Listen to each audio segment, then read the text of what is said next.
같이 읽겠습니다. 시작. 주신 때와 시기에 맞는 기도입니다.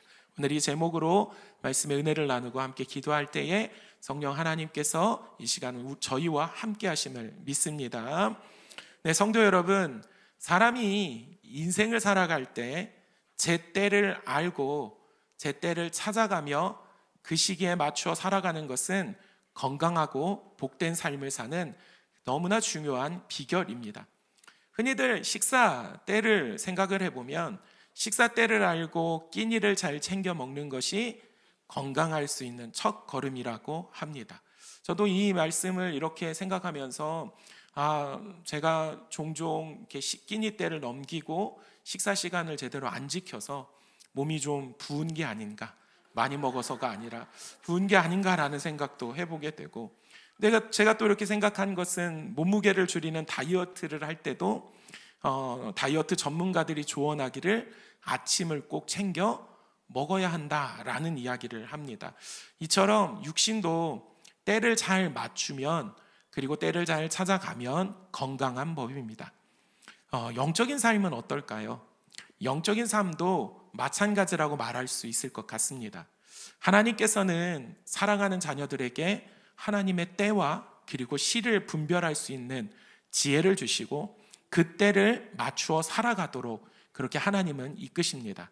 그래서 그 때를 잘 맞추어서 살아가는 것이 참 큰 우리의 신앙생활의 큰 영적 유익이다 할 수 있습니다. 예를 들면 이런 것이지요. 주님의 십자가를 고난을 깊이 묵상해야 되는 고난주간, 고난주간에는 정말 그 고난을 동참하면서 조용히 자신의 삶을 영적으로 돌아보는 그러한 시간으로 삼아야 하겠지요. 그런데 만약에 그 고난주간에 축복 대성회나 축복 가정 세미나를 한다고 생각을 한다면, 물론 그 안에서도 십자가의 은혜가 있고 고난을 묵상할 수는 있겠지만 시기와 때에 맞췄다라는 이야기를 하면 그것에는 좀 알맞지 않는 것 같습니다. 대부분의 교회들이 고난주간에 화려한 세미나나 축복 성회를 열지 않는 것이 아마 시기와 때에 맞지 않는다는 것을 다들 잘 알고 있기 때문이지 않을까 싶습니다. 그렇기 때문에 반대로 하나님께서 허락하시는 은혜의 시기에 맞추어서 영적 각성을 하고 영적 성장을 꿈꾸는 것은 매우 바람직하고 지혜로운 신앙생활이다 할 수 있습니다. 고난주간에는 주님의 고난을 깊이 묵상하는 것이 옳은 것이고, 추수감사절에는 무엇을 회복해야 되는 거지요? 감사를 회복해야 하는 겁니다. 그리고 찬양축제에는 다른 어떤 것보다도 찬양하는 기쁨이 그 찬양축제 안에 충만하게 임하게 되면, 그러면 그렇게 신앙생활을 해나가면 누가 보더라도 영적으로 참 아름답다, 좋다, 그리고 각자 때마다 시마다 하나님께서 부어주시는 풍성한 은혜를 누릴 수 있는 그러한 영적인 지혜이다라고 말하겠습니다. 그렇다면 하나님께서 저와 여러분에게 주신, 허락하신 오늘의 시간, 그리고 지금, 그리고 이제 살아가야 할 6월이라는 시간 속에서 우리가 마주한 영적인 때와 시는 무엇일까요?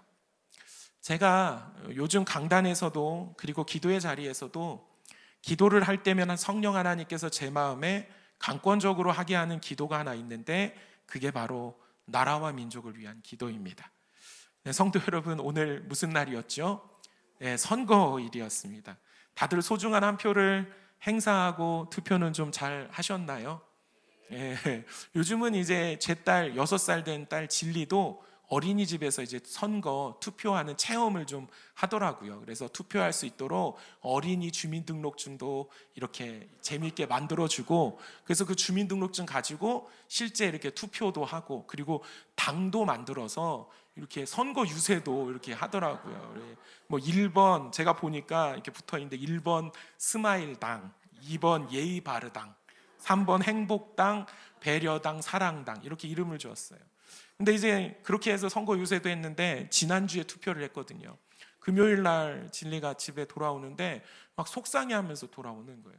왜 이렇게 속상하니 하고 이렇게 물어봤더니 진리는 3번 행복당이었는데 자꾸 친구들이 다른 당을 찍는다고. 그래서 심지어는 자기랑 같이 선거 유세했던 3번 행복당 친구도 다른 당을 찍어가지고 너무 속상하다고 진리가 그렇게 했는데, 선거날 투표 잘해야겠지요. 오늘 투표 결과로 누가 선출되느냐에 따라 앞으로 이 나라와 또 우리 지역사회의 정치적 방향과 영적 흐름에 영향을 미칠 것입니다.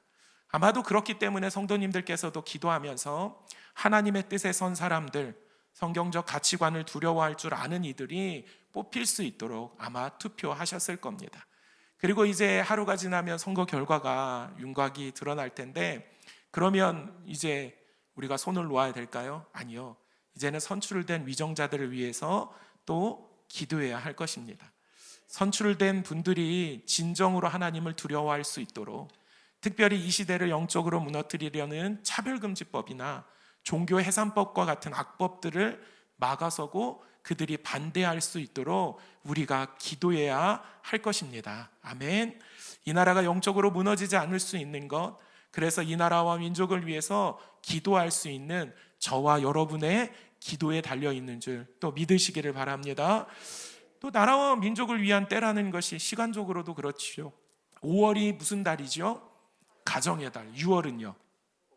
호국 보훈의 달. 네, 다 아시네요. 지금 이제 우리 초등학생들, 중고등부 학생들에게는 좀 의미가 좀 희미해졌지만, 제가 초등학교를 다닐 때만 해도 6월이 되면은 학교에서 가장 많이 들었던 얘기가 6.25 전쟁 이야기였고, 그리고 공산당이 싫어요. 그래서 공산당이 싫어요라고 그 외쳤던 그 이승복 어린이의 동상도 제가 다니는 초등학교 운동장 한편에 동상으로 세워져 있었던 것이 기억이 납니다.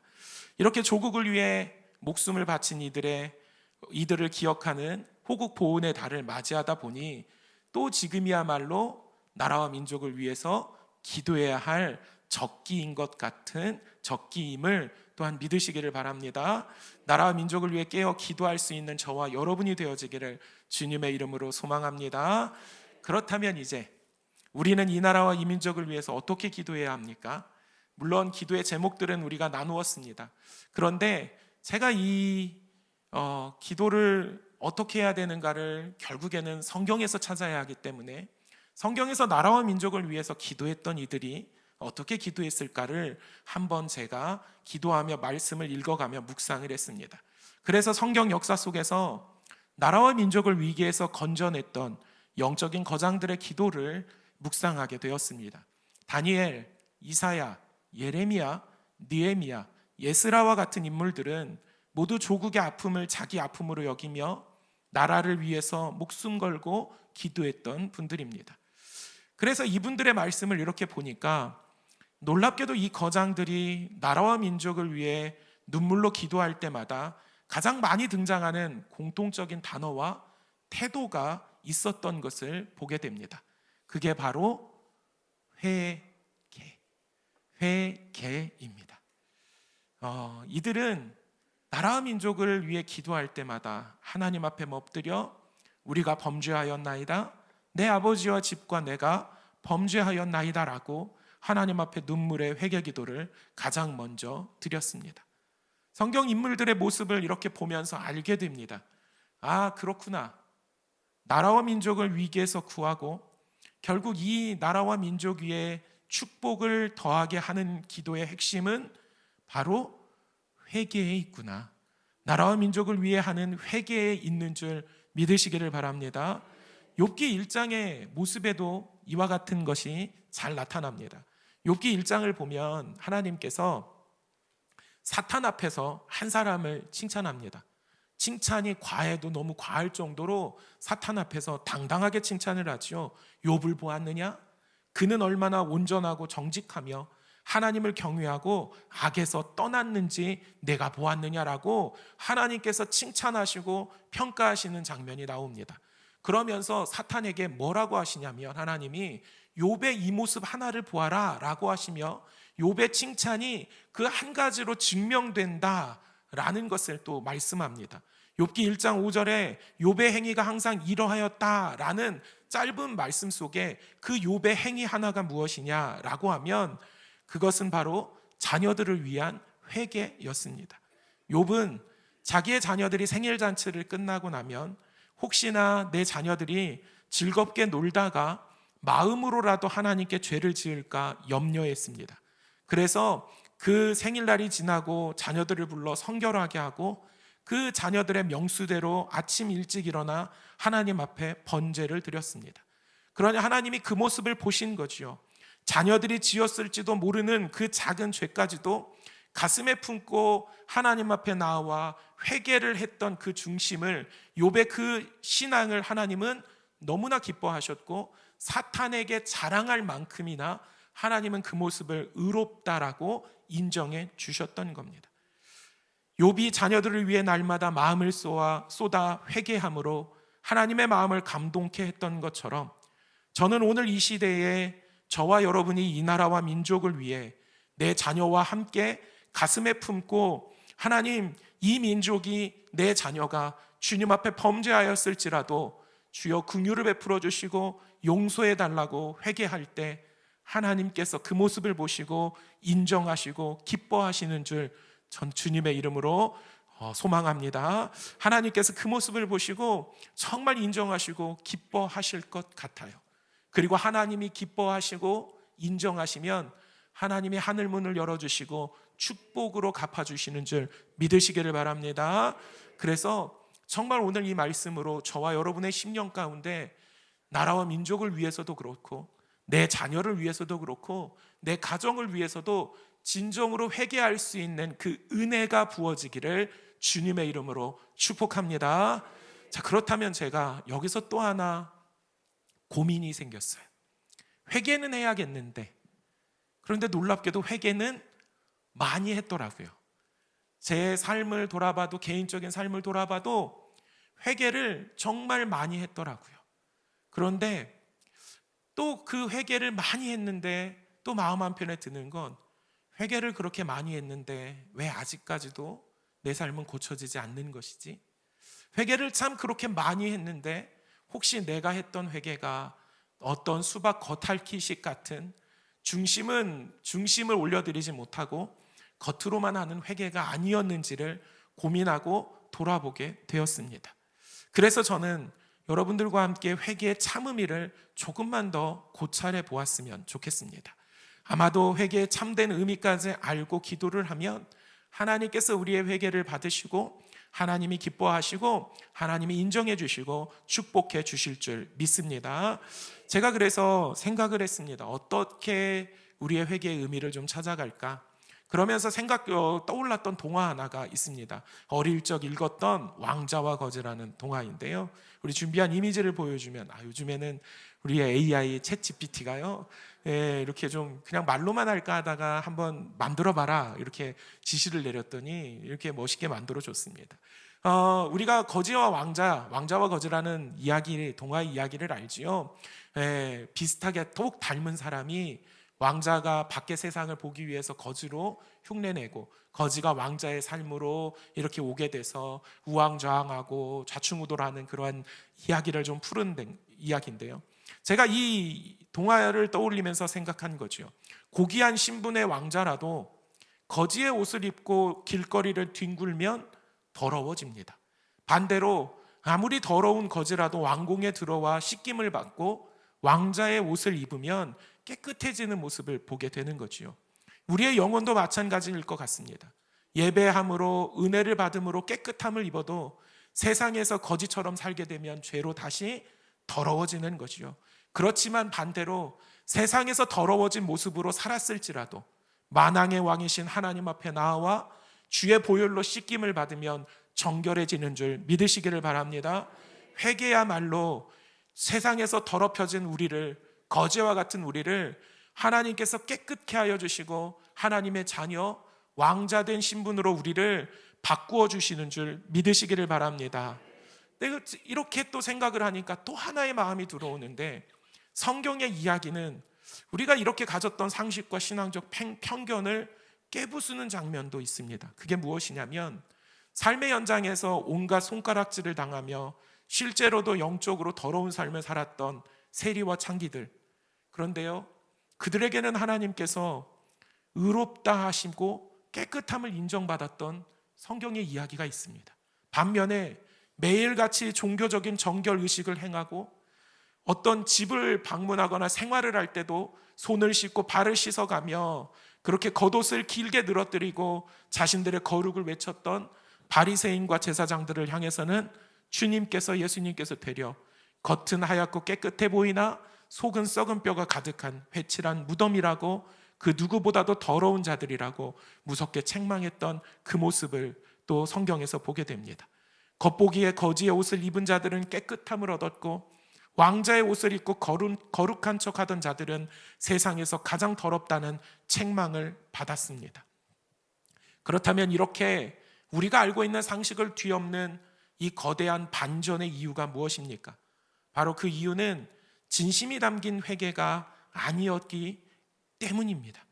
그러므로 제가 오늘날 우리도 회개한다라는 것과 함께 참된 회개가 무엇인지 그 의미를 알게 되면, 그래서 내 회개가 나의 하나님께서 명하시는, 성경에 명하신 대로 바른 길로 나아갈 수 있다면 그것이야말로 내 영혼이 사는 길이고 이 나라와 인민족이 사는 길이고 하나님의 백성들이 진짜 축복을 누릴 수 있는 영적인 지혜가 됨을 믿으시기를 바랍니다.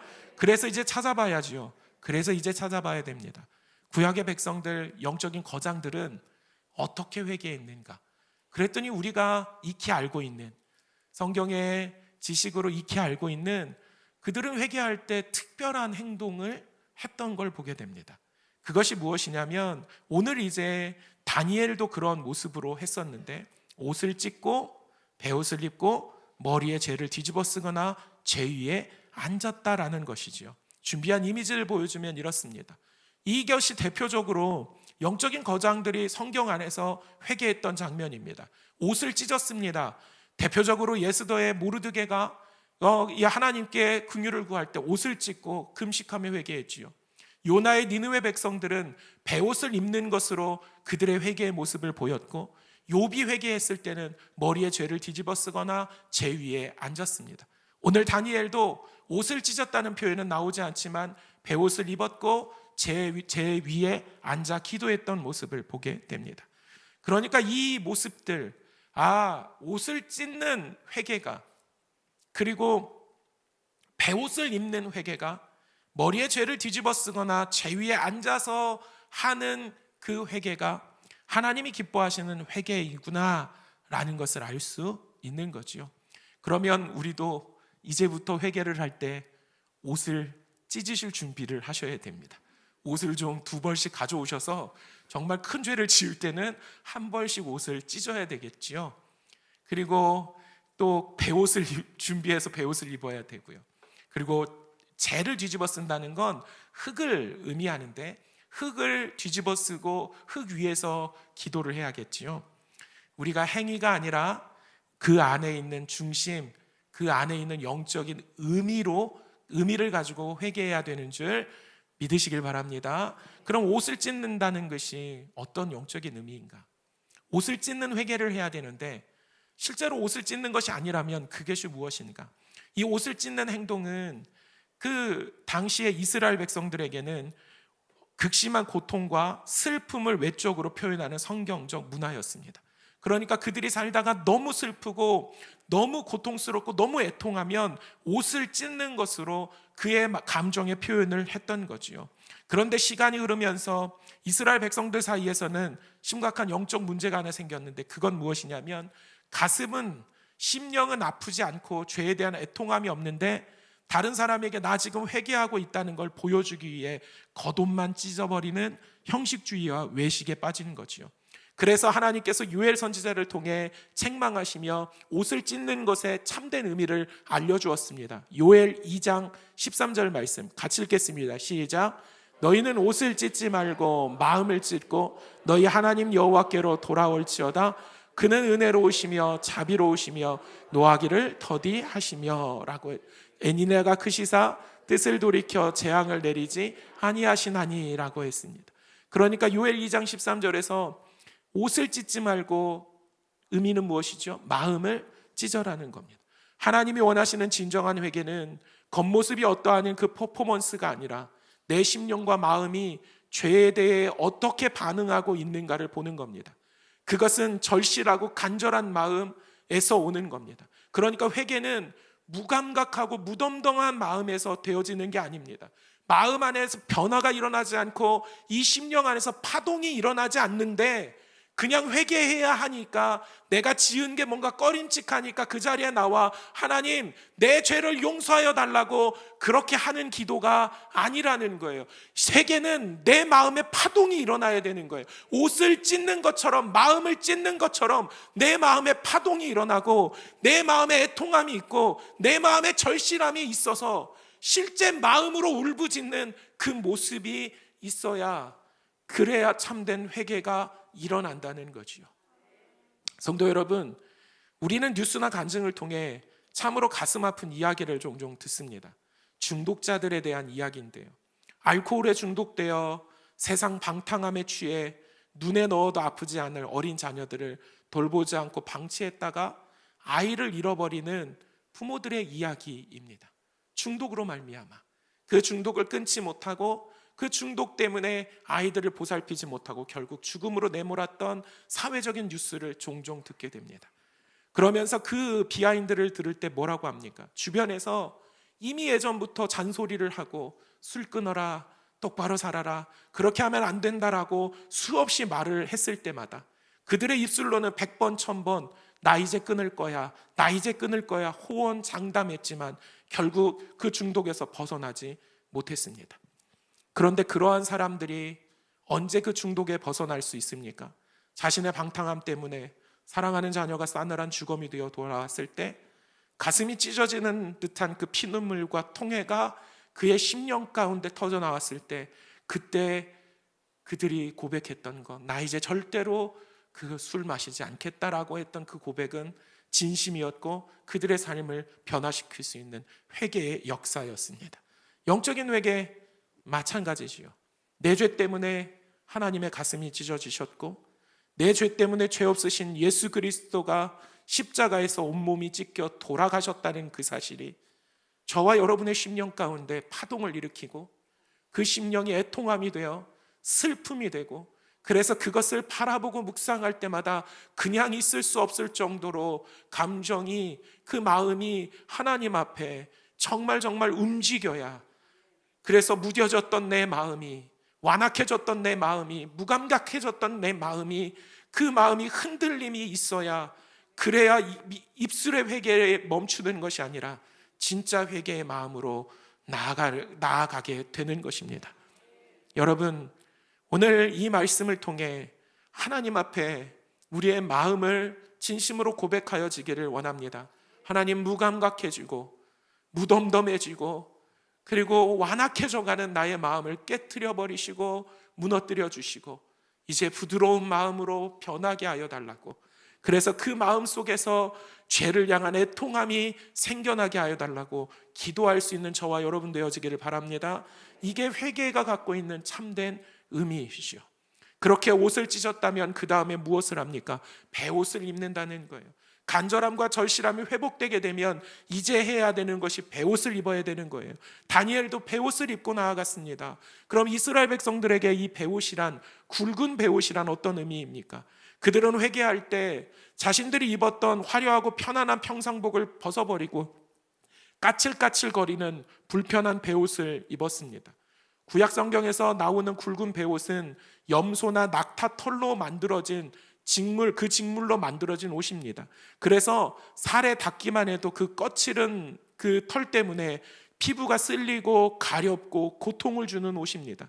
그래서 이스라엘 문화에서는 이 옷을 아무 때나 입지 않고 가장 극심한 슬픔에 빠졌을 때, 그리고 특별히 부모나 자녀가 죽었을 때 입었던 상복이었습니다.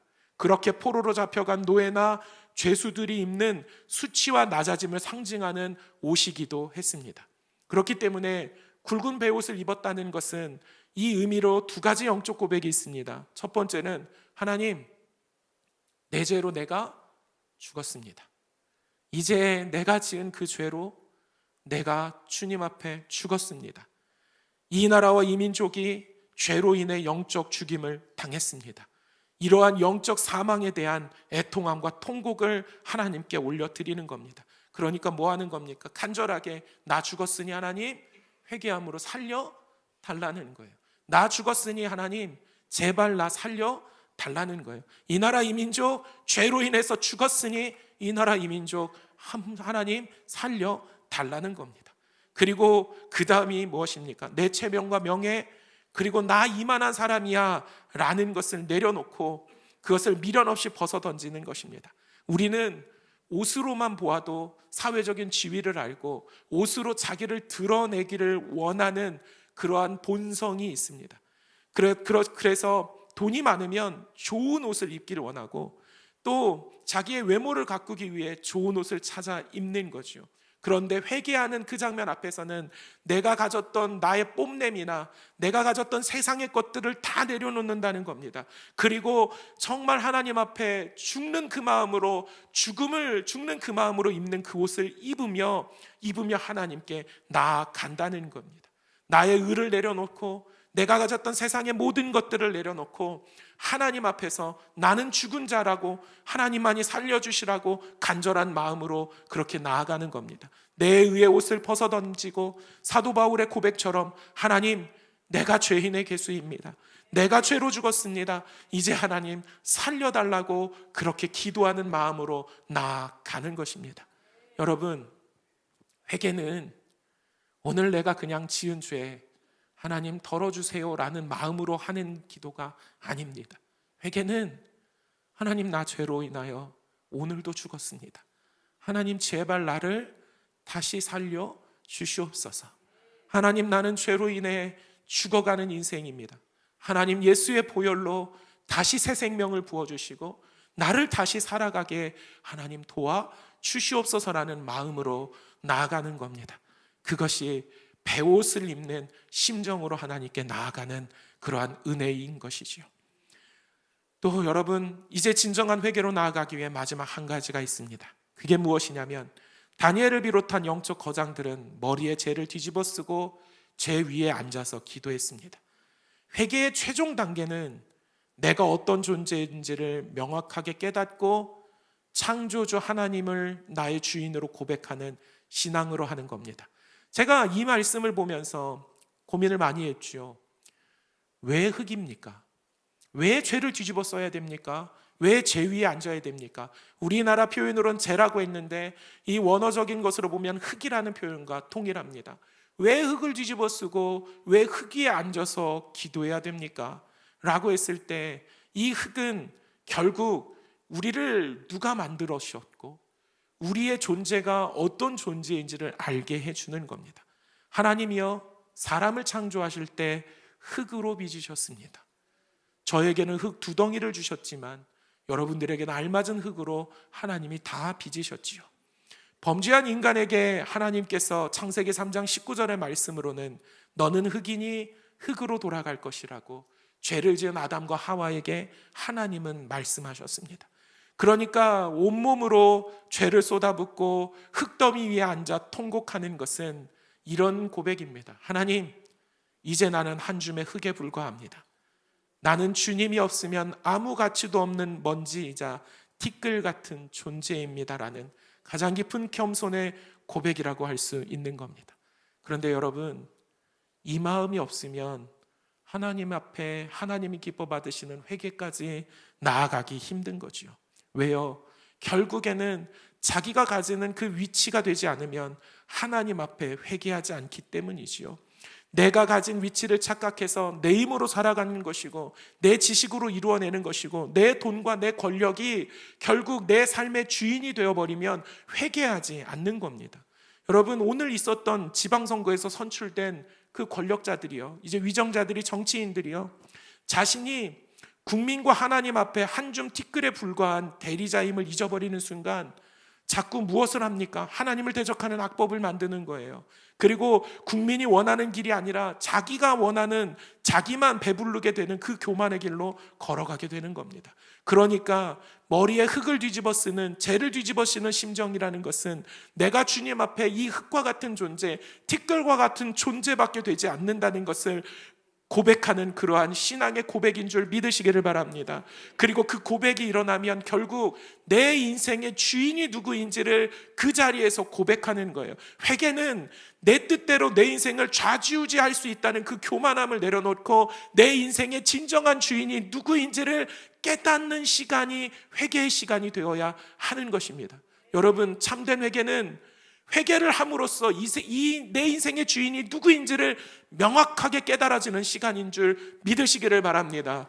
내 힘으로 살았던 것, 죄밖에 남지 않은 것 아닙니까? 내 능력으로 살았더니 죄밖에 남지 않았던 것 아닙니까? 그러니까 이 자리에서 회개할 때 하나님, 내 힘으로 살았더니 내가 거둔 것이 죄밖에 없사오니 이제 내 인생의 주인이신 하나님께 나아오니 내 죄를 사하여 주옵소서라고 고백하는 것이 참된 회개의 모습이다라고 하는 거지요. 이 먼지 같은 인생이 하나님의 마음을 아프게 해드렸구나 깨닫게 되는 것입니다. 이처럼 나의 죄를, 내 인생의 주인이 누구인지를 깨달아가며 그 흙 위에서 그 사실을 우리의 심령 가운데 새겨질 때 우리의 인생의 고백 가운데 나오는 회개가 참된 회개인 줄 믿으시기를 바랍니다. 여러분, 정말 하나님 앞에 내 인생의 주인이 하나님임을 고백하는 회개할 수 있는 저와 여러분이 되어지기를 주님의 이름으로 축복합니다. 말씀을 정리하겠습니다. 성도 여러분, 오늘 다니엘이 조국의 아픔을 짊어지고 베옷을 입고 죄를 뒤집었으며 하나님 앞에 엎드리는 회개의 기도를 했습니다. 구약의 선진들이 보여주는 회개의 이 모습도 이와 같았습니다. 그들은 단순히 종교적인 의식을 행한 것도 아니고 일회성의 눈물의 연기를 하나님 앞에 펼친 것이 아니었습니다. 오늘 제가 정한 설교의 제목대로, 우리가 나누는 설교의 제목대로 하나님이 오늘 이 밤 우리에게 요구하시는 영적 음성은 명확합니다. 내가 너희에게 주어 마주하게 한 이 나라와 이 민족의 위기, 지금 때와 시기에 맞추어 하나님 앞에 이 나라와 민족을 위해 바르게 회개 기도하라는 것입니다. 그래서 이 때와 시기에 맞춘 기도의 핵심을 제가 한 문장으로 요약해드리면, 하나님 앞에 우리가 드릴 참된 회개는 내 인생의 왕좌에서 내려와 내 삶의 모든 주권을 하나님께 드리며 하나님이 주인임을 고백하는 영적 항복의 시간이 되어야 합니다. 성도 여러분, 우리가 입었던 의의 옷을 벗어버리고 하나님 앞에 나와 죄로 죽을 수밖에 없다고 고백하며 제발 살려달라고 간절하게 부르짖는 굵은 베옷을 입으며, 그리고 마지막 하나님이 나의 인생의 주인이라는 신앙의 고백으로 하나님, 내가 거둔 이 죄도 하나님 용서하여 달라고 기도할 때 그것이 참된 회개의 능력이 되어 우리의 삶을 변화시키고 우리의 삶에 하나님의 축복을 더하여 주는 줄 믿으시기를 바랍니다. 오늘 이 말씀을 붙들고 회개하며 나아가고 회개를 통하여 우리의 가정과 이 나라와 이 민족 위에 하나님의 축복을 더할 수 있는 그런 영적인 성도님들이 되어지기를 주님의 이름으로 축복합니다. 우리